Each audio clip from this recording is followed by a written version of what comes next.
आज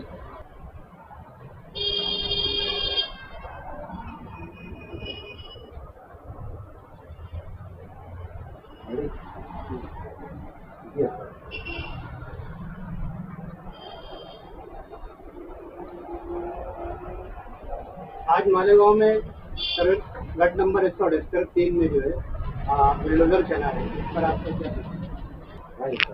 क्या तुम्हारी कमी महसूस हो रही है?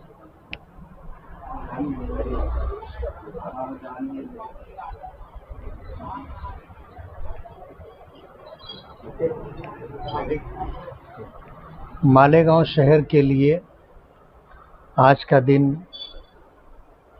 बहुत दुख के साथ गुजरा।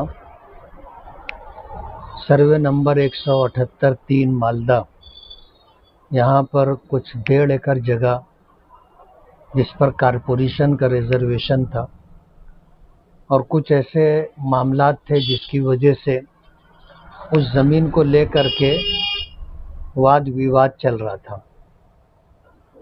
ये ज़मीन बेच दी गई थी और जानकारी जो मिली कि रिजर्वेशन में होने के बावजूद मालेगांव के कुछ लोग जो ज़मीन के मामलात में कमीशन पर काम करते हैं, उन लोगों ने गरीबों को टुकड़ा करके ये जगह दे दी। 35,000 से लेकर के 70,000 रुपये तक ये जगह थोड़े थोड़े टाइम से बेची गई। जनवरी में ये फैसला आया था कि ये जगह खाली कराई जाए और कारपोरेशन कमिश्नर को ये जिम्मेदारी दी गई थी कि तुम इस जगह को क्लियर करो। मेरी आज कमिश्नर से बात हुई तो कमिश्नर का ये कहना था कि ये जो आदेश आया कोर्ट का, जिसका पालन करना मेरी जिम्मेदारी है, ये आदेश मेरे पास ताख़ीर से पहुंचा। पिछले हफ्ते में मंगल के दिन हाई कोर्ट में तारीख थी और उस तारीख पर जो है कमिश्नर को, डिप्टी कमिश्नर को, कारपोरेशन के कुछ ऑफिसरान को कोर्ट ने तलब किया था और कोर्ट ने बहुत सख्त सरजनिश की कि हमने जनवरी में तुमको इस बात का आदेश दिया था कि तुम ये जगह क्लियर करके देना। तुमने हाई कोर्ट के ऑर्डर का अपमान किया है और अभी तक तुमने कोई कार्रवाई नहीं की है। अगर 48 घंटे के अंदर तुमने ये जगह क्लियर नहीं की तो क्यों ना तुम्हें सरकारी नौकरी से बरतरफ कर दिया जाए। कमिश्नर ने ये बात बताई। कमिश्नर से हम ये कह रहे थे कि आप हमें 2 दिन का समय दो और इस सिलसिले के अंदर जिन लोगों का भी आपस का झगड़ा है और मिल्कियत का तनाज़ा है, हक़ का तनाज़ा है, हम उनसे भी बात कर लेंगे और हाई कोर्ट का कोई वकील है जिसके नाम पर ये जगह कर दी गई है, उससे भी बात कर लेंगे। हमने उनको भी फ़ोन लगाया, 2 मरतबा फ़ोन लगाया, लेकिन उन्होंने रिसीव नहीं किया। किस्सा मुख्तसर ये कि उस पर तकरीबन लगभग 70-80 झोपड़े थे। सारे झोपड़े जो है कारपोरेशन ने साफ़ कर दिए। अब जिनका नुकसान हुआ है, जाहिर बात है वो सारे ऐसे लोग हैं जो कमाते हैं तो खाते हैं और अपनी कमाई में से उन्होंने कुछ पैसा पसंदाज करके उन्होंने ज़मीन का टुकड़ा लिया था और किस तरह उन्होंने जो है अपना घर बनाया होगा वही जानते हैं। इन हालात के अंदर ये गरीब लोग हमदर्दी के मुस्तहिक हैं। हम तो पूरी कोशिश किए कि ये यहाँ से हटाए ना जाएं, लेकिन जो लोग मालेगांव में ज़िम्मेदार थे उन लोगों ने, हाई कोर्ट का वकील जो जिस शख्स ने लिया है, उसका ये कहना था कि तुम मुझे पैसा दे दो तो मैं कोर्ट से अपना केस निकाल लूँगा। मालेगांव में जो लोग ज़िम्मेदार थे उनका ये कहना था कि तुम पहले केस निकालो तो हम तुमको पैसा देंगे। उन्होंने कहा कि यार देखो, मैं तुम पर भरोसा नहीं कर सकता। वजह उसकी ये है कि तुमने जो काम किया है, अगर उसको सामने रखने के बाद भी तुम पर भरोसा करें तो जाहिर बात है हमसे ज़्यादा बेवकूफ़ कोई दूसरा शख्स नहीं होगा। इसलिए तुम पहले पेमेंट करो तो हम तुमको केस निकाल करके दे देंगे। लेकिन ये अना के झगड़े में इन्होंने कहा कि तुम पहले केस निकालो तो पेमेंट देंगे, और उसका ये कहना था कि तुम पहले पेमेंट दो तो हम केस निकालेंगे। ये झगड़ा 3 महीने में ये सुलझा नहीं सके। हालांकि कोई बड़ी बात नहीं थी। मालेगांव में कुछ ऐसे लोग जिनके ऊपर हाई कोर्ट का वकील जो मालिक है वो अगर भरोसा कर सकता था तो मालेगांव के लोगों को उसके हाथ में पैसा दे करके ये मामला निपटा लेना चाहिए था। लेकिन खैर, जो भी हुआ अच्छा नहीं हुआ। आज हमारे शहर में 60-70 लोग ऐसे हैं जो बेचारे बेघर हो गए और बरसों की कमाई उनकी मिट्टी में मिल गई। दुख की बात यह है कि अब ये जो सिलसिला शुरू हुआ है, कहीं ऐसा ना हो कि ये दराज रहे।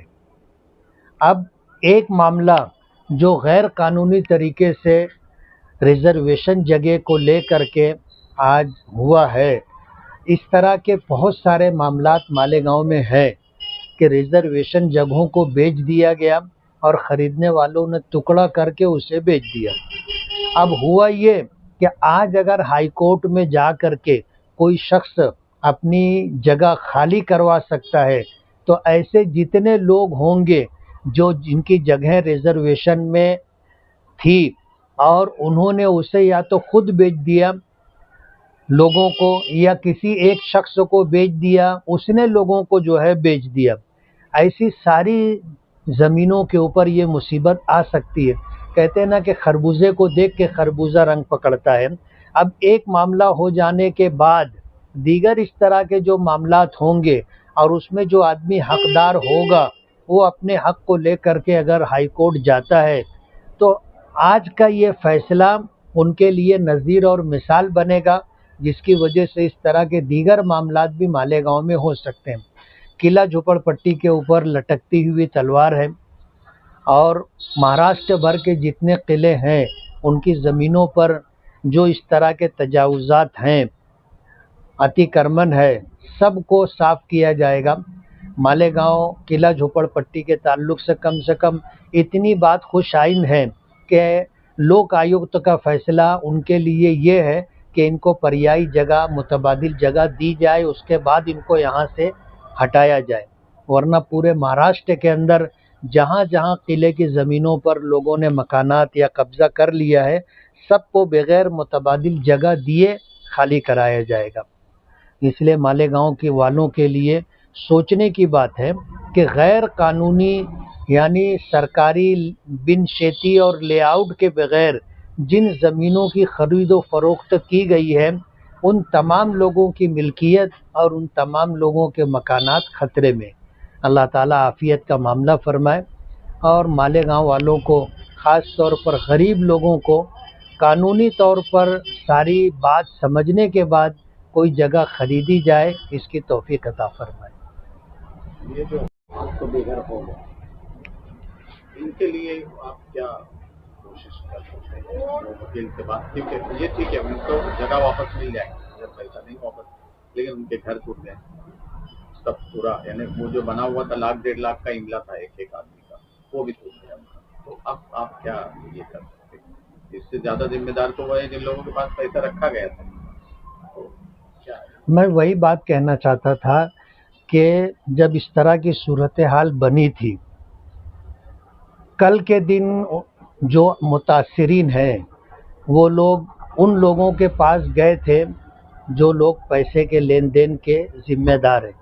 तो उनका ये कहना था कि किसी का घर टूटेगा नहीं, नोटिस आएगी तो देखेंगे, इस तरह की बातचीत की गई थी। और जिन लोगों ने अंदेशा दिखाया कि यार अगर हम घर तोड़ा गया तो हमारा तो लाखों का नुकसान हो जाएगा, तो उनको ये आश्वासन दिया गया था कि अगर ऐसा हुआ तो जो नुकसान होगा उसकी आधी भरपाई हम करेंगे, आधी तुम करना, ऐसा मुतासिरीन ने बताया। लेकिन जाहिर बात है ये बात भरोसे के लायक नहीं है। नुकसान होने से पहले आदमी इस तरह की बात कहता है और नुकसान होने के बाद आदमी अपनी बात पर कायम नहीं रहता। आज जो गरीब लोग हैं उनकी तो जाहिर बात है कि जो सूरत हाल है, आज उनके सर पर छत नहीं है, सख्त गर्मी का मौसम है, ये अपने बच्चों को लेकर के कहाँ जाएंगे। इसलिए एक मामला जो हुआ है इसको देख करके दूसरे लोग जो इस तरह के मामलात में मुब्तला हैं उनको अपना मामला ठीक कर लेना चाहिए। आमतौर पे कहीं पर जैसे आग लग जाए, बस्ती उजड़ जाए, कुछ हो जाए तो सियासी हजरात वहाँ पहुँच जाते हैं, लेकिन यहाँ पर देखने में आया कि किसी भी पार्टी का कोई भी सियासी नुमाइंदा वहाँ पर विजिट नहीं किया, जिसकी वजह से भी लोग कम से कम ये चाह रहे हैं कि हमसे कोई आकर हमदर्दी तो दिखाए। नहीं, बात यह है कि कोर्ट के आदेश के बाद जब उस पर अमल बजौनी हो रही है तो कोई सियासी आदमी अगर वहाँ जा कर के उसको रोकने की कोशिश करता है तो ये सरकारी कामकाज में अड़थड़ा करके उनके ऊपर एफआईआर रजिस्टर हो सकती है। और आज अगर वो सरकारी पद पर है तो उसका पद छिन जाएगा, ऐसा अंदेशा भी है। तो सूरत हाल ये है कि जो आदमी पद पर नहीं था वो उन्हें जाना चाहिए था। मेरी मजबूरी ये थी कि मैं एक एमएलए हूँ, अगर मैं जाता तो उसे मुझे टारगेट किया जाता और टारगेट करने के बाद जाहिर बात है उनकी मंशा ही है कि इनका पद छिन जाए और इस तरह की कोशिशें भी हो रही हैं। इसलिए मेरी मजबूरी थी कि मैं वहाँ ना जाते हुए उनकी पूरी मदद करने की कोशिश कर रहा था। निज़ाम बखार वाले के भाई अलाउ और उसके साथ बस्ती के 5-7 लोग सुबह नमाज के बाद से मेरे कांटेक्ट में थे और मैंने इसहाक सेठ को भी फ़ोन किया, उनके बेटे महफूज को भी फ़ोन किया, लेकिन सुबह का वक्त था, उनसे बात नहीं हो सकी। तो मैंने जिस शख्स के नाम पर ये ज़मीन है वो हाई कोर्ट का वकील है, उससे मैंने 2 मरतबा रब्ता करने की कोशिश की, पूरी रिंग गई, लेकिन उस शख्स ने फ़ोन रिसीव नहीं किया। बाद में मालेगांव में जो लोग इन मामलात में थे उनको फ़ोन करके उस शख्स ने कहा कि मुफ्ती साहब का मुझे फ़ोन आया 2 मरतबा, उनसे कहना कि मैं आपसे बाद में बात करूँगा। उसने मुझसे बात नहीं की। और जो लोग, फिर मैंने कमिश्नर से बात की तो कमिश्नर ने भी माजरत कर ली कि कोर्ट ना मुझे बहुत सख्त आदेश दिया है कि अगर 48 घंटे के अंदर आपने कोर्ट के फैसले पर, आदेश पर अमल नहीं किया तो क्यों ना तुमको नौकरी से बरतरफ कर दिया जाए, इसलिए मैं कोई मदद नहीं कर सकता। ऐसा कह करके उसने बात ख़त्म कर दी। लेकिन आप तो सत्ता में होने की वजह से सबकी नज़र आप पे है, ये जिम्मेदारी ज़्यादा आपकी थी दूसरों की वजह पर, जो इलेक्शन हार गए या जो इलेक्शन में अभी ये नहीं हो, उससे ज़्यादा आपकी जिम्मेदारी थी। इस तरह की बातें वहाँ जब हम लोग पहुँचे तो लोगों ने किसी का ये नहीं, आपके ये किया कि भाई अगर मुफ्ती साहब आ जाते या एमएलए साहब आ जाते तो हमारी मदद हो जाती। ये आपकी पर्दे के पीछे की मदद हो गई, ये लोगों को नहीं पता, लेकिन पर्दे के सामने जो है ऐसा अगर हो जाता तो क्या है कि मेरे पीछे जो लोग लगे हैं वो लोग इसी इंतज़ार में थे कि ये आएंगे, इनकी वीडियो हम बनाएंगे और उसके बाद इस मामले को ले करके कानूनी रास्ता इख्तियार करके इनको इनके पद से हटाएंगे। बाकायदा प्लानिंग थी और मुझे बताने वालों ने बता भी दिया था। इसलिए वहाँ ना जाते हुए जो मदद मुमकिन थी उस मदद को हमने हासिल करने की पूरी कोशिश की। लेकिन जाहिर बात है जब कोर्ट का इतना सख्त फैसला था तो उसकी वजह से ना कमिश्नर ने कोई मदद की और ना जो पार्टी थी जिम्मेदार उन लोगों ने कोई राब्ता किया। इस वजह से जो है लोगों की हमसे उम्मीदें थी, कुछ लोग आए भी कि यार ठीक है हमारा मकान उजड़ गया, अब हमको कुछ माली मदद आपको तरफ से मिल जाए। तो मैंने कहा 1-2 मकान होता, 10-20 मकान होता तो हम लोग कुछ करते। अभी का 60-70 मकानात है, तो हम भी अगर मदद करना चाहें या जमीयत भी मदद करना चाहे तो कितनी मदद करेगी। जिस आदमी के पास पैसे बड़ी रकम रखी थी ऐसा कहा जा रहा है कि उस आदमी के पास, और वो जो वकील है हमने ये भी सुना वहाँ पे कि वो वकील उस बात को तैयार है कि भाई मेरे पास वो रकम में और जो कम पड़ रही है वो रकम जमा करके आप ला दो, मैं आपको खरीदी दे दूंगा। तो इसके लिए आप पहल करेंगे या इनकी कोई मदद करेंगे वो वकील से बात करके? वकील से मैं बात करूंगा। देखो क्या है ना कि हम लोग उस वक्त अपनी कोशिश शुरू करते हैं जब पानी सर से ऊंचा हो जाता है। जनवरी में कोर्ट का, ये हाई कोर्ट का फैसला था, तो 3 महीना 3.5 महीना क्या हम लोग सो रहे थे। जो लोग जिम्मेदार थे उनको इस मामले के अंदर जो है सही मानों में जिम्मेदारी निभाना था, और अगर उनसे नहीं हो रहा था तो हम जैसे लोगों को अगर याद करते तो हम उनकी मदद करते, मामला बनाने की कोशिश करते। लेकिन जब बुलडोज़र आकर के खड़ा हो गया और उसके बाद फिर वो लोग इस तरह की बात करेंगे तो आदमी कहाँ से कैसे मदद कर सकेगा। दुश्वारी ये है कि हम लोग वक्त गुजरने के बाद बनाने की कोशिश शुरू करते हैं और ये चीज़ अच्छी नहीं। जो जिम्मेदार थे, क्या आप ये चाहेंगे कि उन जिम्मेदारों ने आगे बढ़कर जिस तरह से रात में बात कही गई थी कि आपका घर अगर टूट जाएगा तो आधा खर्चा आप करो, आधा हम करेंगे, बना के दे देंगे, तो क्या अब ये जिम्मेदारों की जिम्मेदारी बनती कि उन्होंने इनको मुतबादिल जगह दे देना चाहिए और वहाँ पे घर जो है आधा खर्च कर दे देना? नहीं, जब उन्होंने ये बात कही है तो उनको अपनी ज़ुबान पर कायम रहते हुए अपना वादा पूरा करना चाहिए, इसलिए कि जो लोग हैं उनमें से कोई एक आदमी भी ऐसा नहीं है जो मजबूत हो माली एतबार से। सभी बहुत कमज़ोर हैं और ये आज का दिन और आज की रात उनके लिए बहुत सख्त रहेगी कि ये अपने बच्चों को ले करके रात कहाँ गुजारेंगे। जो लोग ज़िम्मेदार हैं या तो वो उनको मुतबादिल जगह दें, या जो जगह है वही जगह जो है पैसा आप ले चुके हैं वो पैसा उस वकील को दे दें ताकि वो जो है वहाँ पर उस जगह की खरीदी दे दे। फिर मकान बनाने में आपने कहा है कि जो नुकसान होगा आधा खर्चा हम देंगे, तो ये आधा खर्चा दे दें, वो बेचारे लोग अपना घर बना लेंगे।